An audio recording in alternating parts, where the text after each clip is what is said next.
سلام دوستای گلم، به کانال آوای زندگی خوش آمدین. نشسته بودم روی مبل، نگام به صفحه تلویزیون بود، اما ذهنم جای دیگه ای بود. شوهرم برای چند روزی به مسافرت کاری رفته بود و من و پسر ناتنیمون شب کنار هم بودیم و داشتیم فیلم تماشا میکردیم.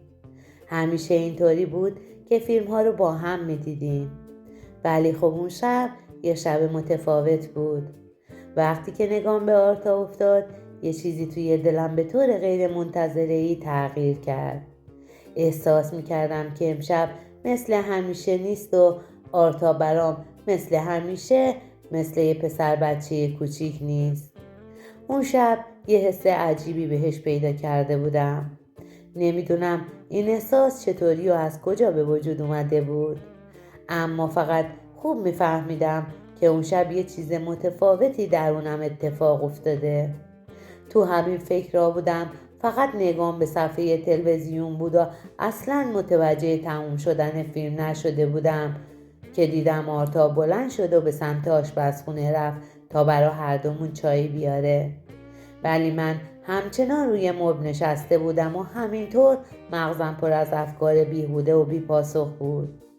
از خودم سوال می‌کردم که چرا امشب این حالت به من دست داده و این احساس رو پیدا کردم. همیشه آرتا برام فقط یه پسر بچه ناتنی کوچیک و شیطون بود که مسئولیتش رو قبول کرده بودم و دائم تو خونه پیشم بود. اما حالا این حس عجیب و غریب چی بود که به مغزم خطور کرده بود و تجربه می‌کردم؟ این همه سال من و آرتا کنار هم بودیم و اکثر مواقع هم تنها بودیم، ولی هیچ وقت چنین افکاری به ذهنم نرسیده بود. یعنی این حس چی بود؟ این حس از کجا آمده بود؟ چرا من باید چنین حسی داشتم؟ دستام روی زانوهام قفل شده بودن. ذهنم همچنان درگیر آرتا بود. این احساس نمیذاشت که افکارم رو تغییر بدم. حتی وقتی که آرتا برگشت و با چایی به طرفم اومد، متوجه چشماش شدم. چشمای آرتام طوری شده بود که انگاری میخواست با من ارتباط برقرار کنه، که اونم بار اولی بود که میدیدم چشمای اونم این حالتی شده. چنین چیزی رو تا به حال توی چهره اونم ندیده بودم. این نگاه‌های آرتا برام هیجان انگیز بود. منو به سمت خودش میکشون. چطور بود که همین حسی که به من دست داده بود به آرتا هم دست داده بود؟ حتما این وسط یه چیزی تغییر کرده. هر دوی ما رو تحت تاثیر خودش قرار داده. آرتا فنجون چای رو برد و روی میز روبرون گذاشت. بعدم اومد و کنارم نشست. هنوز به هیچ کدوم جرأت حرف زدن نداشتم. هر دومون خوب متوجه حال یکدیگر شده بودیم، ولی هیچ کدوم جرأت بیانش رو نداشتیم. تو دلم فکرای عجیب و غریبی میچرخید. هر کاری میکردم نمیتونستم اون افکار رو از خودم دور کنم. این احساسای عجیب برام غیر قابل درک بودن، چون من همیشه از خودم توقع داشتم که آرتا رو مثل پسر خودم بدونم و هیچ حسی بهش نداشته باشم. ولی خب اون شب همه چیز تغییر کرده بود و من هیچ مدل نمیتونستم جلوی احساساتم رو بگیرم. من و آرتا هر دومون اون حسای لعنتی رو اون شب در خودمون خفه کردیم، ولی خب دیگه افکارمون تغییر کرده بود و دائم به همدیگه فکر میکردیم. هر طوری بود اون شب و پشت سر گذاشتیم. چند روزی همینطور با عذاب گذشت. روزها خودم رو مشغول هر کاری میکردم تا فکرم مشغول کارای دیگه باشه که کمتر به آرتا فکر کنم، اما نمیشد. تا اینکه بعد از چند روز یه روز آرتا صدام کرد و گفت میای با هم بریم خرید؟ منم که واقعا خوشم اومده بود از پیشنهاد آرتا قبول کردم، ولی تو ذهن خودم میگفتم اول باید بریم خرید و بعدش که به خونه رسیدیم حرف دلم رو بهش میزنم. باور کنید این حسا چیزی نیست که آدم بتونه با کلمات اونا رو ابراز کنه. وقتی که این حسا به وجود میاد فقط کسی که خودشم درگیر بوده میتونه متوجه بشه که چه اتفاقی در فکر و ذهن آدم میفته. به هر حال اون روز که خرید کردیم، وقتی که به خونه برگشتیم دیدم که شوهرم زودتر از ما رسیده بود و ما نتونستیم با هم حرف بزنیم.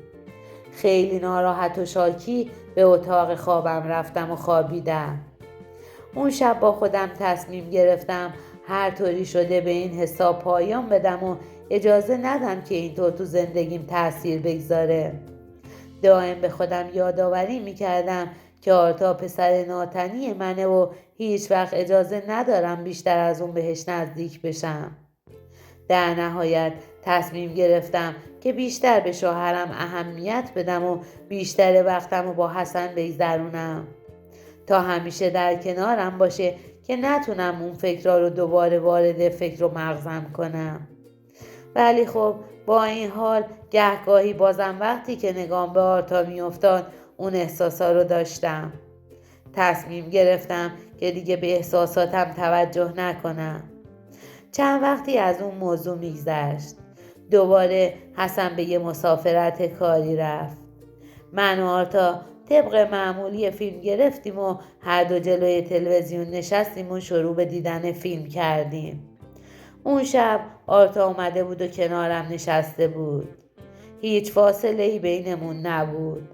دوباره اون حسای لعنتی خیلی آتشی تر از قبل تو افکارم شعله‌ور شده بود.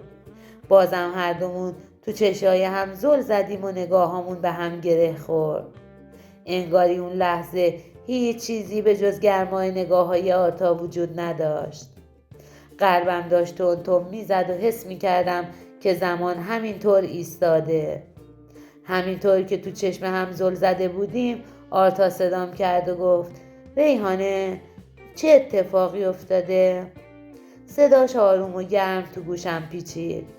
گفتم هیچی آرتا، خستم.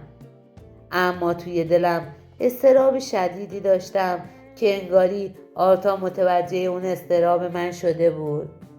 آرتا حرفی نزد و دوباره نگاهشو ازم دزدید و به صفحه تلویزیون دوخت. اون شب دوباره هیچ کدوممون نتونستیم حرف دلمونو به هم بزنیم. روزها همینطور میگذشتن و احساسات من به آرتا به هیچ وجه کم نمیشد. تا اینکه دوباره یه روز بعد از ظهر آرتا ازم خواست که با هم به خرید بریم. اولش مخالفت کردم، ولی خب دوباره قبول کردم و کارامو کردم و با آرتا به راه افتادیم. اول وقتی که داخل آسانسور بودیم یه فکر شیطانی توی مغز و دلم میچرخید. توی دلم میگفتم یالا برو جلو، برو حرف دلتو بزن. پس تا کی میخوای تو خودت نگهداری و خودتو عذاب بدی؟ اصلا بپر صورتشو ببوس و بعدم. ولی بازم یه حجب و حیایی جلو دارم بود. من تا به اون روز خودم و مادر آرتا میدونستم که باید ازش مراقبت کنم. همینطور با همین افکار از آسانسور بیرون اومدیم و به سمت ماشین رفتیم. رفتم و سوار ماشین شدم. افکارم همینطور مشغول بود. تو طول مسیر همینطور ساکت بودم و هیچ حرفی نمی زدم. آرتام همینطور ساکت و آروم رانندگی می کرد و هیچ چیزی غیر طبیعی به نظر نمی رسید. اما هر لحظه که به آرتا نگاه می کردم احساس می کردم که اونم افکارش مشغوله و نمی خواد حرفی بزنه. هر دومون گهگاهی به هم نگاه می کردیم. ولی خب دیگه این نگاه ها مثل نگاه های سال قبل نبود. آرتا با یه دست رانندگی می کرد و با دست دیگرش گذاشته بود پشت سر من روی صندلی. همین حرکتش باعث شده بود که قلبم آتیش بگیره. چند دقیقه‌ای که دور زدیم آرتا بدون مقدمه گفت ریحانه پشیمون شدم. خرید رو بذاریم برای یه روز دیگه. میخوام یکم باهات حرف بزنم. تو دلم تردید داشتم که قبول کنم یا نه، ولی خب هیچ راه فراری نداشتم. اومدیم خونه و روی مبل نشستم. آرتا با صدای آرومی گفت: ریحانه، من چند وقتیه که میفهمم یه چیزی تو فکرت تغییر کرده. حرفی میخوای بزنی و جرأت بازگو کردنش رو نداری. من میدونم چی تو فکر تو میگذره، ولی خب خواستم بهت بگم که از این افکار بیرون بیای و کمتر خودتو عذاب بدی، چون ما هیچ وقت نمیتونیم بیشتر از این به هم نزدیک بشیم. راستش من نمیخوام چیزی بینمون تغییر کنه. من حرفی نزدم. پیش خودم فکر میکردم که حق با آرتاست و من باید با افکارم مقابله کنم. هیچ وقت اجازه ندم که این احساسات اشتباه من و زندگیمو به نابودی و تباهی بکشونه. من باید افکارم رو تغییر میدادم تا اون حسا رو از ذهنم دور کنم. از روز بعد تصمیم گرفتم که کمک بگیرم. بعدم رفتم و با یه مشاور صحبت کردم. اونم قبول کرد که کمکم کنه تا اینکه این افکار اشتباه و غلط از ذهنم دور ریخته بشه. دوستان عزیز، این بود سرگذشت دوست عزیزمون. اگر به چنین سرگذشت‌های واقعی از دوستان علاقه‌مند هستین و برای حمایت از ما لطفاً کانال رو لایک و سابسکرایب کنین و زنگوله کنارش رو فعال کنین تا هر وقت چنین سرگذشت‌هایی از دوستان به دستم رسید و در کانال قرار دادم به شما اطلاع داده شود. ممنون از اینکه امروز هم تا پایان این سرگذشت در کنار ما بودین. شما را به خدا می سپارم.